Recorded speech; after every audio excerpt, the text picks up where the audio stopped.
ஓம் சாந்தி. இன்றைய முரளி 26 நவம்பர் 2025 பாப்தாதா மதுபன். இனிய குழந்தைகளே, நீங்கள் இப்போது உலக சேவகர்கள். உங்களுக்கு எந்த விஷயத்திலும் தேக அபிமானம் வரக்கூடாது. கேள்வி: எந்த ஒரு பழக்கம் ஈஸ்வரிய சட்டத்திற்கு விரோதமானது, அதனால் மிகுந்த நஷ்டம் ஏற்படுகிறது? பதில்: சினிமா கதை கேட்பது அல்லது படிப்பது, நாவல் படிப்பது போன்ற பழக்கம் முற்றிலும் சட்டத்திற்கு முரணானது. இதனால் மிகுந்த நஷ்டம் ஏற்படுகிறது. குழந்தைகளே, நீங்கள் அப்படி எந்த புத்தகத்தையும் படிக்கக்கூடாது என தந்தை தடை செய்து இருக்கிறார்.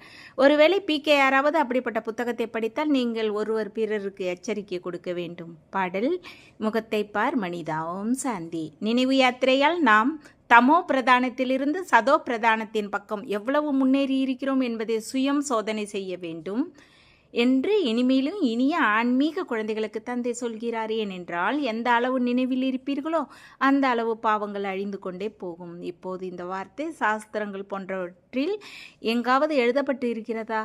ஏனென்றால் யார் யார் தர்ம ஸ்தாபனை செய்தாரோ, அவர் எதை புரிய வைத்தாரோ அதை சாஸ்திரமாக்கி இருக்கிறார்கள். அதை பிறகு அமர்ந்து படிக்கின்றார்கள். புத்தகத்திற்கு பூஜை செய்கிறார்கள். இப்பொழுது இதுவும் புரிந்து கொள்ளும் விஷயம். ஏனென்றால் தேகம் உட்பட தேகத்தின் அனைத்து சம்பந்தங்களையும் விலக்கி தன்னை ஆத்துமா என உணர வேண்டும் என எழுதப்பட்டு இருக்கிறது.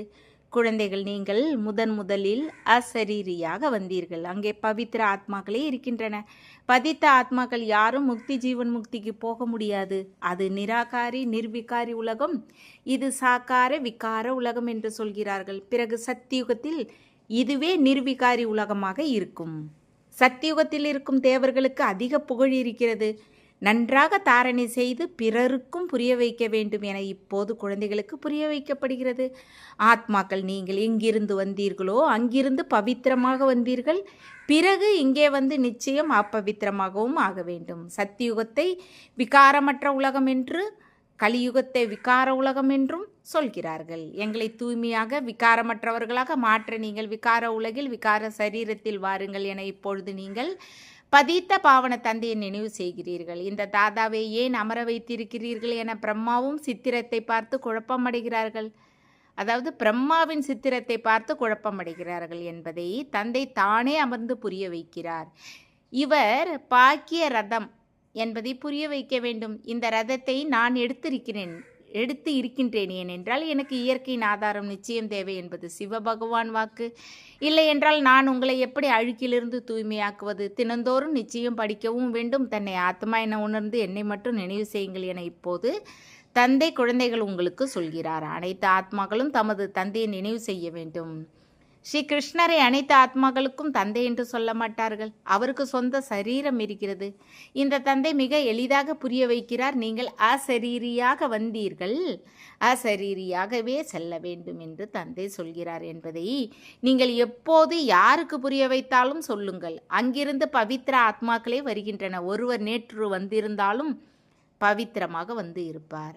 அதனால் நிச்சயம் அவருக்கு புகழ் கிடைக்கும். சன்னியாசி குடும்பத்தார் என யாருக்கு பெயர் இருக்குமோ நிச்சயம் அவருக்கு இது முதலாவது பிறவி. தர்மத்தை ஸ்தாபனை செய்ய அவர் வரவேண்டியிருக்கிறது. அப்படி தந்தை குருநானக்கை பற்றி புரிய வைக்கிறார். இப்பொழுது குரு என்ற வார்த்தையையும் சொல்ல வேண்டியிருக்கிறது. ஏனென்றால் நானக் என்ற பெயர் பலருக்கு இருக்கிறது. எப்போது ஒருவருக்கு புகழ் பாடப்படுமோ அப்பொழுது அவருக்கு தக்கபடி சொல்ல வேண்டும்.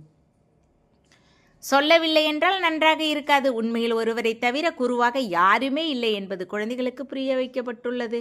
அவரை பெயரை கொண்டே சத்குரு அகால், அதாவது அழியாதவர் என்று பாடுகிறார்கள். அவர் அழியாத மூர்த்தி, அதாவது அவரை மரணம் சாப்பிடாது. அவர் ஆத்மா.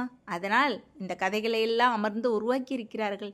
சினிமா கதைகளுக்கும் புத்தகம் இருக்கின்றன. நாவல்கள் போன்றவற்றையும் அதிகம் படிக்கின்றார்கள். ஒருபோதும் நாவல் எதையும் படிக்கக்கூடாது என்று தந்தை குழந்தைகளுக்கு எச்சரிக்கை கொடுக்கின்றார். சிலருக்கு அந்த பழக்கம் இருக்கிறது. இங்கே நீங்கள் சௌபாகியசாலிகள் ஆகிறீர்கள். சில பிகேகளும் நாவல் படிக்கிறார்கள். அதனால் எப்போதாவது யாராவது நாவல் படிப்பதை பார்த்தால் உடனே எடுத்து கிழித்து போட்டு விடுங்கள் என்று பாபா எல்லா குழந்தைகளுக்கும் சொல்கிறார். நமக்கு யாரும் சாபம் கொடுக்கக்கூடாது அல்லது கோபப்படக்கூடாது என இதில் பயப்படக்கூடாது. அப்படி எந்த விஷயமும் இல்லை. ஒருவர் பிறருக்கு எச்சரிக்கை கொடுப்பது உங்கள் வேலை. சினிமா கதைகளை கேட்பது அல்லது படிப்பது சட்டத்திற்கு புறம்பானது. சட்டத்திற்கு புறம்பான நடத்தையை பார்த்தால் உடனே ரிப்போர்ட் செய்ய வேண்டும். இல்லை என்றால் எப்படி திருந்துவார்கள்? அதாவது இங்கே அப்பா என்ன சொல்லியிருக்காருன்னா, பாபா குழந்தைகள் பிகே அவங்க ஒரு குழந்தை நாவல் படித்தாலோ தவறான இதில் சென்றாலோ பிடிச்சி கிழிச்சு போடணும், திருத்தணும்னு சொல்லியிருக்காரு. அஞ்ஞானி குழந்தைங்களுக்கு கிடையாது. தனக்கு நஷ்டத்தை ஏற்படுத்தி கொண்டே இருப்பார்கள். தன்னிடமே யோக பலம் இல்லாத போது இங்கே அமர்ந்து எதை கற்பிப்பார்கள்? தந்தை தடை செய்து இருக்கிறார். ஒருவேளை இப்படிப்பட்ட வேலை செய்தால் உள்மனம் நிச்சயம் உறுத்தி கொண்டே இருக்கும், தனக்கு நஷ்டம் ஏற்படும். அதனால் யாரிடமாவது ஏதாவது அவகுணத்தை பார்த்தால் எழுத வேண்டும். ஒருவர் முறையற்ற வழியில் நடப்பது இல்லையே. ஏனென்றால் பிராமணர் இந்த நேரம் சேவகர். குழந்தைகளே நமஸ்தே என்று தந்தையும் சொல்கிறார், அர்த்தத்தோடு புரிய வைக்கிறார். பாடம் சொல்லித்தரும் மகள்களிடம் இருந்து தேக அபிமானம் வரக்கூடாது. டீச்சரும் மாணவர்களுக்கு சேவகராக இருக்கிறார் தானே. கவர்னர் போன்றோர் கடிதம் எழுதும் பொழுது கீழ்ப்படிதுள்ள சேவகன் என எழுதி கையொப்பம் இடுவார்கள். அந்த வாசகத்திற்கு கீழே கையொப்பம் இடுவார்கள். மற்றபடி விஷயங்களை கிளார்க்கு தனது கையால் எழுதுவார். ஒருபோதும் தனது பெருமையை எழுதுவதில்லை. இந்த கால குருமார்கள் தனக்குத்தானே ஷீ என எழுதி கொள்கிறார்கள். இங்கும் சிலர் அப்படி இருக்கிறார்கள். ஷீ இன்னார் என எழுதுகிறார்கள். உண்மையில் இப்படியும் எழுதக்கூடாது. பெண்களும் ஸ்ரீமதி என எழுத முடியாது. எப்போது ஷீயானவர் தானே வந்து ஸ்ரீமத் வழி கொடுப்பாரோ அப்போது ஸ்ரீமத்து கிடைக்கும்.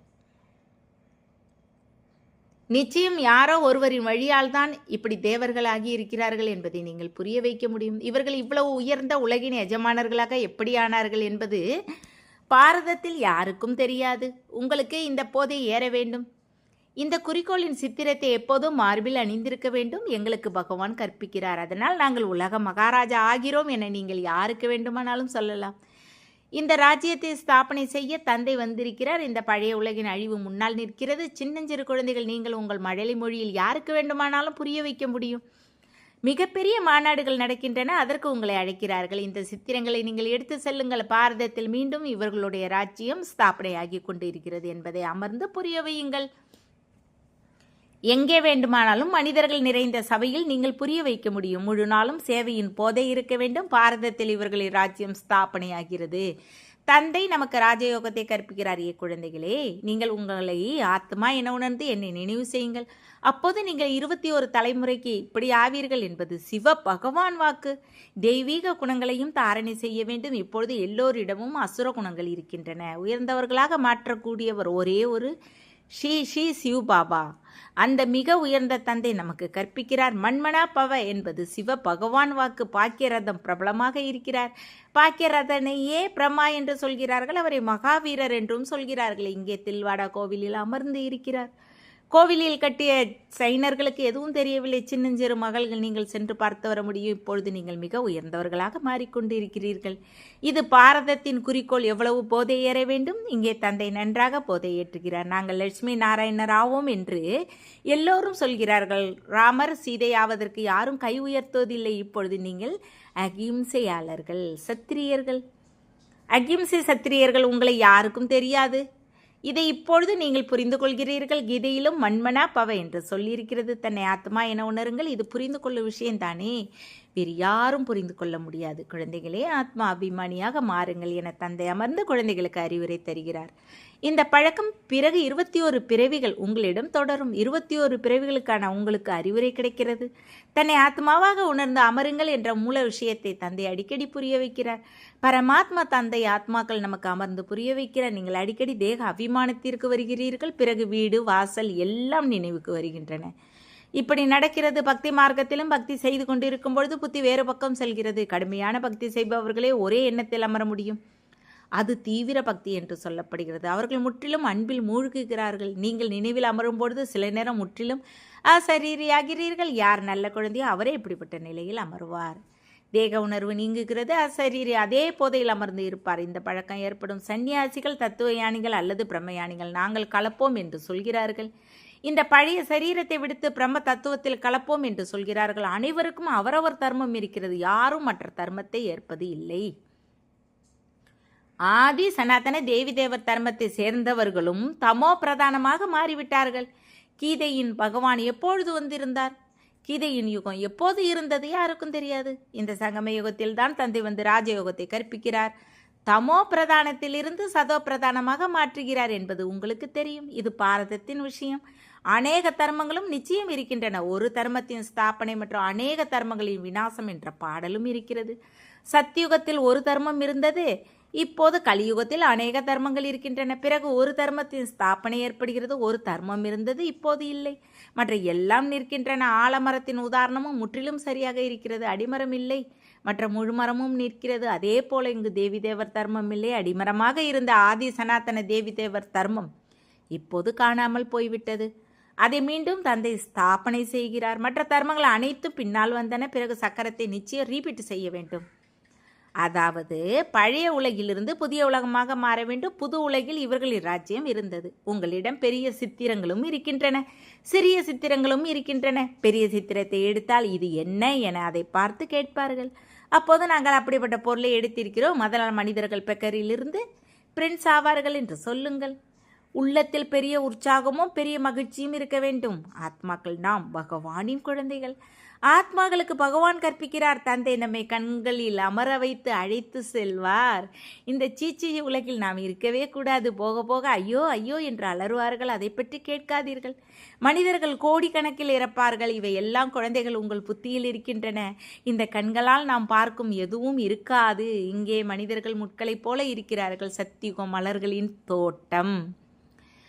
பிறகு நமது கண்களும் குளிர்ந்துவிடும். தோட்டத்திற்கு போகும்போது கண்கள் குளிர்கின்றன. இப்பொழுது நீங்கள் கோடான கோடி பாக்கியசாலிகளாகிறீர்கள். யார் பிராமணர் ஆவாரோ அவரது பாதத்தில் கோடி இருக்கிறது. நாங்கள் இந்த ராஜ்யத்தை ஸ்தாபனை செய்து கொண்டு இருக்கிறோம். அதற்காக தந்தை பேட்ச்களை செய்திருக்கிறார் என குழந்தைகள் நீங்கள் புரிய வைக்க வேண்டும்.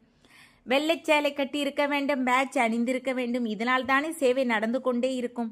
ஆத்மாக்களும் பரமாத்மாவும் நீண்ட காலம் பிரிந்து இருந்ததாக மனிதர்கள் பாடுகிறார்கள். எனினும் நீண்ட காலத்தின் அர்த்தத்தை யாரும் புரிந்து கொள்ளவில்லை. நீண்ட காலம் என்றால் 5000 வருடங்களுக்கு பிறகு குழந்தைகள் நீங்கள் தந்தையை சந்திக்கிறீர்கள் என்று உங்களுக்கு தந்தை சொன்னார். இந்த உலகில் எல்லோரையும் விட பெயர் பெற்றவர்கள் இந்த ராதாகிருஷ்ணர் என்பதும் உங்களுக்கு தெரியும். இவர்கள் சத்தியுக முதலாம் இளவரசர். இவர்கள் எங்கிருந்து வந்தார்கள் என்பது ஒருபோதும் யாருடைய எண்ணத்திலும் வருவதில்லை. சத்தியுகத்திற்கு முன்னர் நிச்சயம் கலியுகம் இருந்து இருக்கும். அவர்கள் என்ன கர்மம் செய்ததால் உலகின் எஜமானர்கள் ஆனார்கள்.